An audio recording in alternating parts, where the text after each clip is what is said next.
ಎಲ್ರಿಗೂ ನಮಸ್ಕಾರ. ಯಾರ್ಯಾರೆಲ್ಲ ಹೊಸದಾಗಿ ನನ್ನ ಚಾನಲ್ನ ನೋಡ್ತಾ ಇದ್ದೀರಾ ಅವರೆಲ್ಲರೂ ಕೂಡ ಸಬ್ಸ್ಕ್ರೈಬ್ ಮಾಡಿ, ಲೈಕ್ ಮಾಡಿ, ಶೇರ್ ಮಾಡಿ. ಇವತ್ತಿನ ರೀಡಿಂಗ್ ಬಂದ್ಬಿಟ್ಟು ನಿಮ್ಮ ಪರ್ಸನ್ನ ನೀವು ನಂಬಬಹುದಾ, ಅವರ ನಿಜವಾದ ಬಣ್ಣ ಏನು ಅನ್ನೋದು ಇವತ್ತಿನ ರೀಡಿಂಗ್ ಆಗಿರುತ್ತೆ. ಇದು ಜನರಲ್ ರೀಡಿಂಗ್ ಆಗಿರುತ್ತೆ. ಯಾರ್ಯಾರಿಗೆಲ್ಲ ರೆಸಿನೇಟ್ ಆಗುತ್ತೋ ಅವ್ರು ಕಂಪ್ಲೀಟ್ ವಾಚ್ ಮಾಡ್ಬೋದು. ಯಾರ್ಯಾರಿಗೆಲ್ಲ ರೆಸಿನೇಟ್ ಆಗಲ್ವೋ ಖಂಡಿತ ಸ್ಕಿಪ್ ಕೂಡ ಮಾಡ್ಬೋದು. ನಂತರದಲ್ಲಿ ನಿಮಗೆ ಏನಾದರೂ ಪರ್ಸ್ನಲ್ ರೀಡಿಂಗ್ ಬೇಕು ಅಂತಂದರೆ ನನಗೆ ವಾಟ್ಸಪ್ಪಲ್ಲಿ ಮೆಸೇಜ್ ಹಾಕಬೇಕಾಗುತ್ತೆ.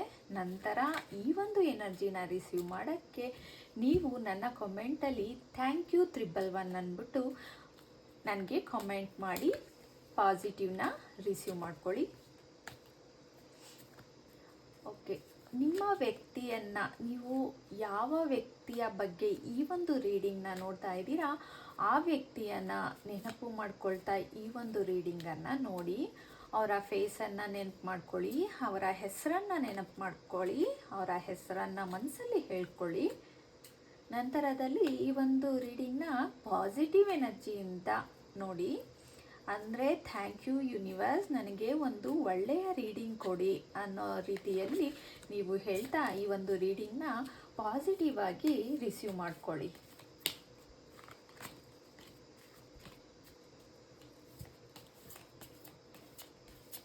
ನಿಮ್ಮ ವ್ಯಕ್ತಿಯನ್ನು ನೀವು ನಂಬಬಹುದಾ, ಅವರ ನಿಜವಾದ ಬಣ್ಣ ಏನು ಅನ್ನೋದು ಇವತ್ತಿನ ಒಂದು ರೀಡಿಂಗ್ ಆಗಿರುತ್ತೆ.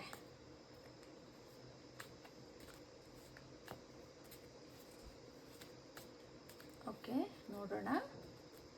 ಥ್ಯಾಂಕ್ ಯು ಯೂನಿವರ್ಸ್, ಒಂದು ಒಳ್ಳೆಯ ರೀಡಿಂಗನ್ನು ಕೊಡಿ ಇವತ್ತು. ಯಾರೆಲ್ಲ ಇನ್ನೂ ಸಬ್ಸ್ಕ್ರೈಬ್ ಮಾಡಿಲ್ಲ ಖಂಡಿತ ಹೋಗಿ ಸಬ್ಸ್ಕ್ರೈಬ್ ಮಾಡ್ಕೊಳ್ಳಿ, ಲೈಕ್ ಮಾಡಿ, ಶೇರ್ ಮಾಡಿ, ಎನರ್ಜಿನ ರಿಸೀವ್ ಮಾಡ್ಕೊಳ್ಳಿ. ಪಾಸಿಟಿವ್ ಆಗಿ ಥಿಂಕ್ ಮಾಡಿ, ಪಾಸಿಟಿವ್ ಆಗಿ ಮೆಸೇಜ್ ಮಾಡಿ. ನಂತರ ನನ್ನ ಕಮೆಂಟಲ್ಲಿ ಥ್ಯಾಂಕ್ ಯು 111 ಅಂತ ಕಮೆಂಟ್ ಮಾಡಿ.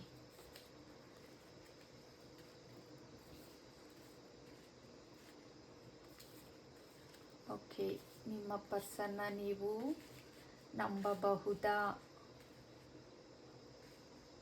ಅವರ ನಿಜವಾದ ಬಣ್ಣ ಏನು ಅನ್ನೋದು ಇವತ್ತಿನ ಒಂದು ರೀಡಿಂಗ್ ಆಗಿರುತ್ತೆ.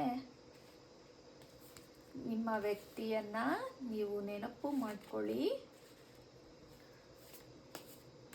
ಮನಸ್ಸಿನಲ್ಲಿ ಅವರ ಹೆಸರನ್ನು ಹೇಳ್ಕೊಳ್ಳಿ.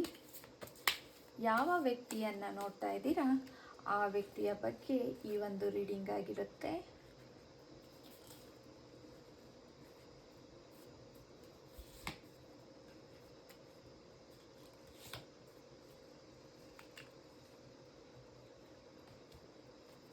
ಓಕೆ, ಇವತ್ತಿನ ರೀಡಿಂಗ್ ನೋಡೋಣ.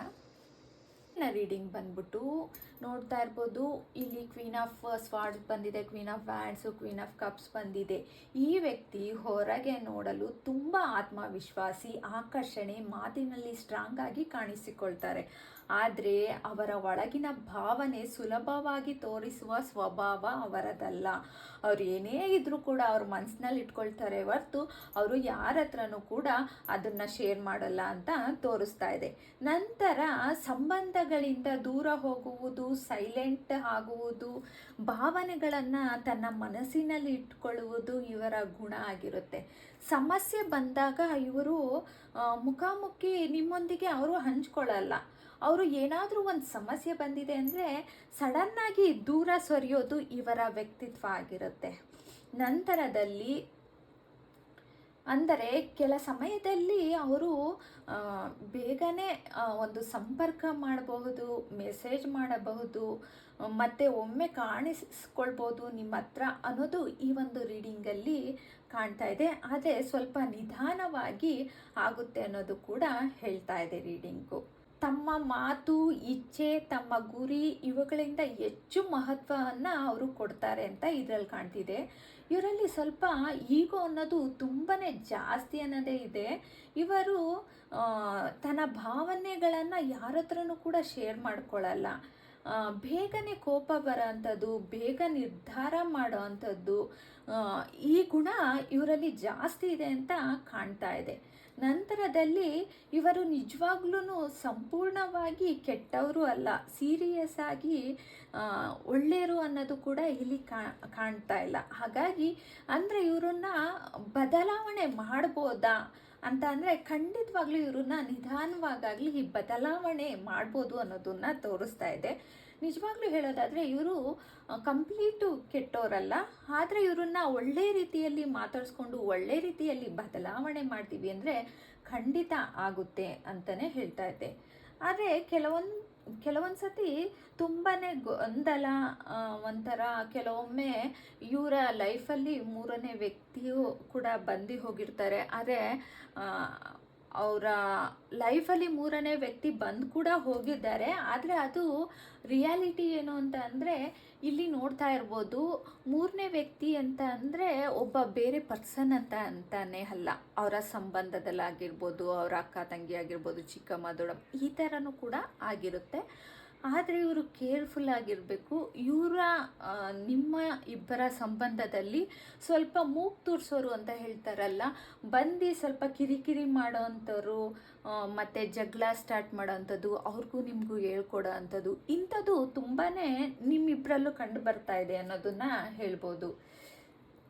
ಆದರೆ ಈ ವ್ಯಕ್ತಿಯನ್ನು ನೀವು ಕಣ್ಮುಚ್ಚಿ ನಂಬಬಹುದಾ ಅಂತ ಅಂದರೆ ಸಂಪೂರ್ಣವಾಗಿ ನಂಬಬೇಡ್ರಿ. ಇವರು ಡಬಲ್ ಮೈಂಡ್ ಅಂತ ಹೇಳ್ತಾರಲ್ಲ, ಆ ಕಡೆನೂ ಇರ್ತಾರೆ ಈ ಕಡೆನೂ ಇರ್ತಾರೆ ಅಂತ, ಆ ಥರ ಒಂದು ವ್ಯಕ್ತಿ ಕೂಡ ಆಗಿದ್ದಾರೆ.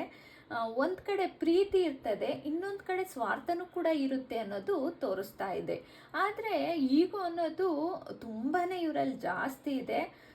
ಇವರ ಮಾತಿಗಿಂತ ಕೆಲಸ ಮತ್ತು ಕ್ಲಾರಿಟಿ ಇದ್ದರೆ ನಂಬಬಹುದು, ಇಲ್ಲದಿದ್ದರೆ ಇವ್ರನ್ನ ತುಂಬಾ ಜಾಗ್ರತೆಯಿಂದ ಇರಿ ಅಂತಲೇ ಹೇಳ್ತೀನಿ.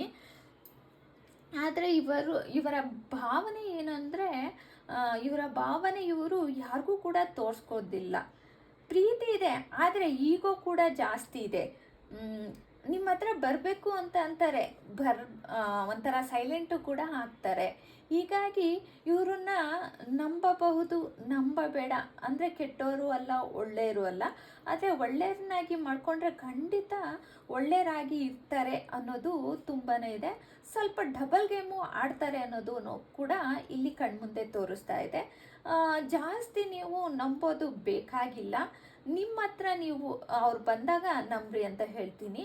ಹಾಗಾಗಿ ಫಸ್ಟು ನಾನು ಹೇಳೋದು, ನಿಮ್ಮ ಸೆಲ್ಫ್ ರೆಸ್ಪೆಕ್ಟ್ ಮುಖ್ಯ. ನಿಮ್ಮನ್ನು ನೀವು ನಂಬಿ, ನೀವು ಒಂದು ಸ್ಟ್ಯಾಂಡ್ ಆಗಿ, ನಂತರ ನಿಮ್ಮ ಹತ್ರ ಬರೋಂಥ ಸಾಧ್ಯತೆ ಇರುತ್ತೆ. ಯಾಕೆಂದರೆ ಅವ್ರ ಮನಸ್ಸಲ್ಲಿ ಏನೇ ಇದ್ರೂ ಕೂಡ ನಿಮ್ಮ ಹತ್ರ ಅವರು ಶೇರ್ ಮಾಡ್ಕೊಳ್ಳಲ್ಲ, ಈಗೋ ಜಾಸ್ತಿ ಇದೆ. ಹಾಗಾಗಿ ನೀವು ಕೂಡ ನಿಮ್ಮತನವನ್ನು ಬಿಟ್ಕೊಡ್ಬೇಡಿ. ನಿಮ್ಮತನವನ್ನು ಬಿಗಿಯಾಗಿದ್ದಾಗ ಖಂಡಿತ ಅವರು ನಿಮ್ಮ ಹತ್ರ ವಾಪಸ್ ಬಂದೇ ಬರ್ತಾರೆ. ಹಾಗಾಗಿ ಇವರನ್ನ ನಂಬಬೇಡ್ದ ಅನ್ನೋದು ನಿಮ್ಮ ಒಂದು ಇದಾಗಿರುತ್ತೆ. ಇವರನ್ನ ಬದಲಾವಣೆ ಮಾಡಿ ನಮ್ಮ ಹತ್ರ ಅಂದರೆ ಖಂಡಿತವಾಗ್ಲೂ ಬದಲಾವಣೆ ಮಾಡ್ಬೋದು.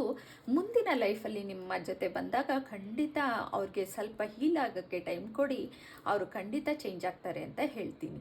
ಈ ಒಂದು ವಿಡಿಯೋ ಇಷ್ಟ ಆಗಿದ್ರೆ ಲೈಕ್ ಮಾಡಿ, ಶೇರ್ ಮಾಡಿ. Thank you so much.